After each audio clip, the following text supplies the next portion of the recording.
Good evening all student, all here my channel 2%। तो सभी श्रोताओं को मेरा शाम का नमस्कार।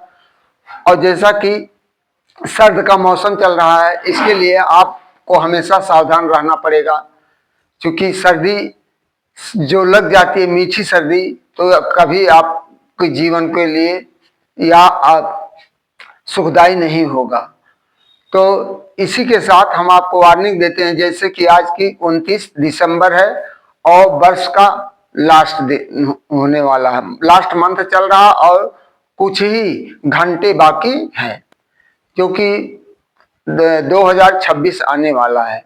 तो पहला मोटिवेशनल वाक आज हमने उसी पर लास्ट संडे, चूंकि आज 2025 का लास्ट संडे है, उस पर एक कोटेशन लिखा है, happy Sunday, happy Sunday, happy Sunday 29 दिसंबर, 29 दिसंबर 2025। तो यहां कह रहा है, today is the last day of 2025 दिसंबर। आज रविवार 2025 का अंतिम दिन है। Piyush, for a moment and be proud of how far you have come, carry the lessons, release the regrets and step into the new year with peace, hope and quiet strength। दूसरा का, smile is the best medicine for any problem, so keep smiling.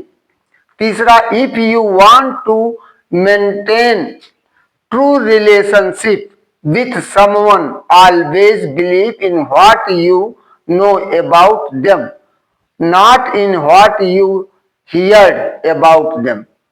अब इसके बाद मैथिली शरण गुप्त की एक बड़ी अच्छी कविता, मानो के ऊपर। न रहो न निराश करो मन को, कुछ काम करो, कुछ काम करो, जग में रह कर कुछ नाम करो, यह जन्म हुआ किस अर्थ हो, यह जन्म हुआ किस अर्थ हो, समझो जिसमें यह व्यर्थ न हो, कुछ तो उपयुक्त करो मन को, न रहो न निराश करो मन को, कुछ काम करो, कुछ काम करो। मैथिली शरण गुप्त ने, मैथिली शरण ने इस पर मानो के ऊपर है, जब आज इस पृथ्वी पर आप जन्म लेकर आए हैं, तो अपने अंदर निराशा मत पैदा करिए, तो आए हैं कुछ काम करिए और कुछ नाम करके आप जाइए, अमर करके जाइए। तो इसी तरह पांचवा है, गरीब का बच्चा जब पढ़ता है तो सिर्फ अपनी किस्मत नहीं बदल देता है। गरीब का बच्चा जब पढ़ता है तो अपनी सिर्फ किस्मत नहीं बदल देता है। पढ़ाई एक ऐसा चमत्कार है जो मेहनत से होता, किस्मत से नहीं। एक कलयुग, छठवां अंतिम है, एक कलयुग है पार्थ, एक कलयुग है पार्थ, जूते सुरोम में, किताबें फुटपाथ पर, शराब दुकानों में नगद, दूध गली गली में उधार बिकते हैं, कुत्ते महलों में, गाय सड़कों पर, बच्चे विदेश में, माँ बाप वृद्धा आश्रम में मिलते हैं। Today is our motivational sentences by JP Verma. तो आज का हमारा सीटेट और पेट स्पेशल 2026 पेडोलॉजी, बाल विकास और अन्य एक दिवसीय प्रतियोगी परीक्षाओं के लिए, तो इसमें हमने आज आपके लिए लेकर आए हैं पेडोलॉजी से, और कुछ पुस्तकों के लेखकों को लेकर आए हैं। तो इसमें हम पहला हमारा है पेडोलॉजी क्या है। बालकों के सर्वांगीण विकास का वैज्ञानिक अध्ययन पेडोलॉजी कहलाता है। दूसरा है पेडोलॉजी भाषा की उत्पत्ति किस भाषा से हुई है। ग्रीक भाषा से हुई है, ग्रीस भाषा से हुई है। पेडोलॉजी शब्द दो शब्दों से मिलकर बना है। पेडियोस मीन्स बालक और लॉगेस मीन्स अध्ययन, तो दोनों को मिलाकर पेडोलॉजी शब्द बना है। और तीसरा है पेडोलॉजी शब्द का मुख्य उद्देश्य क्या है। बालक के शारीरिक, मानसिक, सामाजिक एवं भावनात्मक विकास का अध्ययन करना। चौथा है पेडोलॉजी का जनक किसे माना जाता है। स्टेनली हॉल को माना जाता है। पांचवा है बाल विकास की प्रक्रिया क्यों आवश्यक है। बच्चों की आवश्यकताओं, रुचियों और क्षमताओं को समझने के लिए। छठा है बाल विकास की प्रक्रिया कैसी होती है। सतत, कॉन्टिन्यूअस और क्रमबद्ध सिक्वेंशियल होती है। सातवां है बाल विकास का पहला चरण कौन सा है। गर्भावस्था, प्रीनेंटियल स्टेज। जैसे कि आप लोगों ने महाभारत में सुना है, वीर अभिमन्यु अर्जुन के पुत्र, जब उन्हें चक्रव्यूह में रचा गया था, तो अब पांडव बड़े धर्म संकट, कौरवों के द्वारा जब चक्रव्यूह की रचना हुई थी, तो उन्होंने कहा, बड़े धर्म संकट में सब लोग पड़ गए, अर्जुन के सिवा कोई नहीं जानता था कि चक्रव्यूह को कैसे भेदा जा सकता है। तो अभिमन्यु, वीर अभिमन्यु, जब वो अपनी पत्नी को अर्जुन जी कथा सुना रहे थे रात समय में, तो वो गर्भ में थे, तो उन्होंने गर्भावस्था में ही सारी चीजों को सीख लिया था। अंतिम में उनकी माँ सो गई थी, जो सातवां बेड़ा तोड़ना नहीं जीत पाए थे। तो वही गर्भावस्था से, यदि माँ गर्भावस्था में रहती है, तो हर पति का यह दायित्व होता है कि पत्नी के साथ अच्छी अच्छी बातों को उसके सामने पेश करें, जिससे वह बच्चा सीखे। तो गर्भावस्था से ही बच्चा सीखना प्रारंभ कर देता है।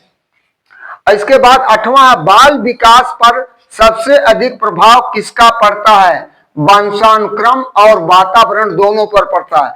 जिस वंशानुक्रम से बच्चा जन्म लेता है और जिस वातावरण में रहता है, उसी के अनुकूल वह उसका विकास होता है। जैसे कहा गया है, बोया पेड़ बबूल का क्या लेंगे आप। जब आप बबूल का पेड़ लगाएं तो उससे आम का पौधा संभव नहीं है। तो उसी तरह वंशानुक्रम के साथ साथ वातावरण का भी होना आवश्यक होता है। नौवां है शारीरिक विकास का सबसे स्पष्ट संकेत क्या है। ऊंचाई और वजन में वृद्धि, ऊंचाई और वजन में वृद्धि। 10वां है मानसिक विकास का संबंध किससे है। सोचने, समझने और तर्क करने और स्पष्ट शक्ति से। तर्क करने की क्षमता होती है। पहले वह समझदार व्यक्ति हुआ सोचता है, समझता, तब उसे तर्क वितर्क करता, जो उसे सदा याद रहता है। 11वां है सामाजिक विकास का क्या अर्थ है। समाज के साथ सामंजस्य स्थापित करने की क्षमता, समाज के साथ सामंजस्य स्थापित करने की क्षमता। 12वां भावनात्मक विकास का मुख्य आधार क्या है। प्रेम, सुरक्षा और स्नेह। 13वां वंदे मातरम किस पुस्तक से लिया गया। आनंद मठ से लिया गया, जिसको बंकिम चंद्र चटर्जी ने लिखा है। 14वां गीतांजलि पुस्तक किसने लिखा। रविन्द्रनाथ टैगोर ने लिखा है। 15वां गोदान उपन्यास के लेखक कौन है? मुंशी प्रेमचंद। मुंशी प्रेमचंद ने बहुत सी तमाम किताबें लिखी हैं। और इसका डिस्कवरी ऑफ इंडिया के लेखक या भारत की एक खोज के लेखक कौन है? पंडित जवाहरलाल नेहरू। 17वां अर्थशास्त्र ग्रंथ की रचना किसने की? कौटिल्य चाणक्य ने की है, जो एक बहुत बड़े नंद वंश को विनाश करने का इनका मुख्य कारण था, मुख्य उद्देश्य था। इन्होंने नंद वंश को समूल नष्ट करके और यहाँ इन्होंने चंद्रगुप्त मौर्य को राजा बनाया था। चंद्रगुप्त को राजा बनवाया था। और 17वां हो गया। 18वां कामायनी किस विधा की रचना है और इसके लेखक कौन है? महाकाव्य प्रकार की रचना है और इसके लेखक जयशंकर प्रसाद जी हैं। जयशंकर प्रसाद जी है। 19वां है पिंजर उपन्यास किसने लिखा है? अमृता प्रीतम ने लिखा है। अमृता प्रीतम ने। 20वां रश्मि रथी के लेखक कौन है? रामधारी सिंह दिनकर हैं। रामधारी सिंह दिनकर है। 21वां सेवा सदन उपन्यास के लेखक कौन है? सेवा सदन और निर्मला उपन्यास के लेखक कौन है? मुंशी प्रेमचंद जी हैं। मुंशी प्रेमचंद जी हैं। 22वां कुरुक्षेत्र पत्रिका कौन प्रकाशित करता है? भारत सरकार प्रकाशित करता है। 13वां है मधुशाला के लेखक कौन है? हरिवंश राय बच्चन हैं। हरिवंश राय बच्चन है, जो अमिताभ बच्चन के पिताजी हैं। 24वां है मैला आंचल के लेखक कौन है? फणीश्वर नाथ। फणीश्वर नाथ मैला आंचल के लेखक हैं। 25वां चित्रलेखा उपन्यास किसने लिखा है? भगवती चरण वर्मा ने लिखा। भगवती चरण वर्मा ने लिखा। 26वां गुनाहों के देवता के लेखक कौन है? धर्मवीर। गुनाहों के देवता के लेखक और अंधयुग नाटक किसने लिखा है?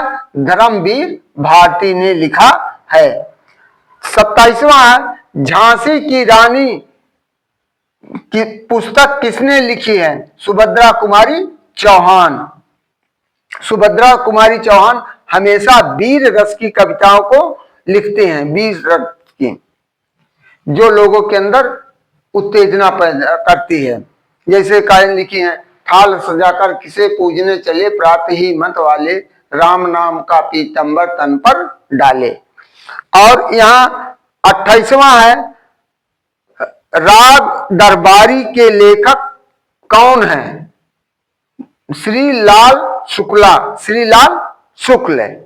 29वां है गीत गोविंद के लेखक कौन है? जयदेव है।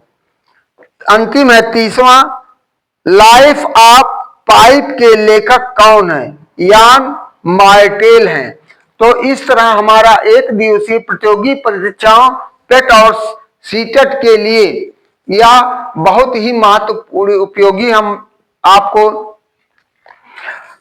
मटेरियल दे रहे हैं, जो आपके फ्यूचर को संभालने के लिए काफी उपयोगी होगा। यदि आप नियमित रूप से हमारे वीडियो को देखते रहेंगे तो आप ज्यादा लाभान्वित होंगे। तो हमारा आप लोगों से निवेदन है, यदि आप हमारे चैनल पर नए हैं तो चैनल को सब्सक्राइब और लाइक करें और फॉलो करना ना भूलें। और यह भी दर्शाएं कि आप किस जगह से, आप कहां से देख रहे हैं। और यदि आपको किसी प्रकार की और जानकारियां हासिल करना हो, तो इंग्लिश ग्रामर से संबंधित हो, चाहे मिसलिनियस इंग्लिश में जो सेंटेंस आते हैं, या हिंदी ग्रामर से संबंधित जो कोई होता है, या जागृति से, तो आप कमेंट के द्वारा हमें सूचित कर सकते हैं, या बाय मोबाइल से भी आप संपर्क कर सकते हैं। क्योंकि हाई स्कूल इंटर की परीक्षाएं 18 फरवरी से एकदम हो गया है। आज उसी के उपलक्ष्य में यहाँ भीटी ब्लॉक में एक डीएम साहब ने, यहाँ के माननीय जिलाधिकारी वहाँ परिषदीय यानी गवर्नमेंट, नॉन गवर्नमेंट, जो एडेड और नॉन एडेड विद्यालय के प्रवक्ता लोग थे, उनको वहाँ उसके बारे में वहाँ एक मीटिंग बुलाए से 12 बजे से 2 बजे तक के लिए उन्होंने कॉल किया था। तो कुछ लोग गए होंगे और इस तरह देख रहे हैं कि आज जब तक आप संघर्ष करें, without struggle you can not success in your life. जैसे इसी पर एक छोटी सी कहानी भी मैं आपको सुनाने जा रहा हूं कि एक बार एक कौवे ने हंस को देखा, तो कौवे ने कहा मेरी काली बदसूरत में बहुत अपने से बहुत नखुश रहता है, लेकिन मुझे यानी दूसरे को देख करके वह बड़ा खुश हुआ। उसने हंस से कहा, हंस भाई आप तो इतने दूध जैसे सफेद हैं, आपको देखने में लोग बड़े खुश होते हैं। तो उसने कहा नहीं भैया, मैं भी अपने जीवन से बहुत दुखी हूँ, आप तो बहुत दुखी हैं, लेकिन मुझसे दुखी हो मोर है, पीकॉक। तो लोग दोनों लोग मोर के पास गए, तो मोर ने कहा भैया आप लोग क्यों चिंता करते हैं, मैं तो हमेशा दुविधा में पड़ा रहता हूँ। मेरा जो कहन कि आप और क्यों दुविधा में रहते हैं, आपकी इतने सुंदर पंख है, आपकी आवाज और आपकी बोली को लोग सुनने के लिए तरसते हैं।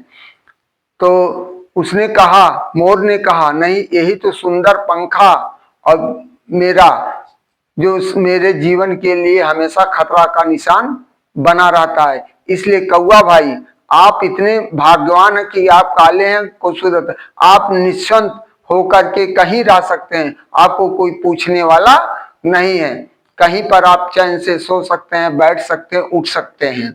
लेकिन हमको हर पल हर क्षण हमारे जीवन का खतरा बना रहता है।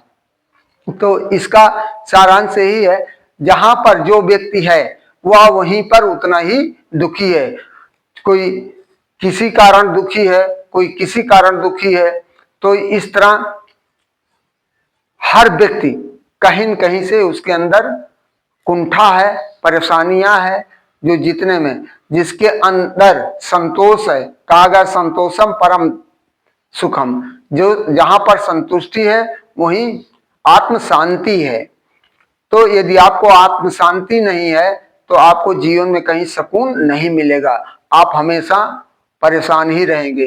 तो आप अपने मन को एकाग्रचित करते हुए अपने जो आपका क्रिया है, वो चाहे अध्ययन का क्षेत्र हो, चाहे किसी सेवा में हो, चाहे आपका खेती कर्म में हो, आप नियमित रूप से यदि आप उसको करते रहते हैं तो आप निश्चित है अपनी सफलता पर मुहर लगाएंगे, उसमें दो राय नहीं है।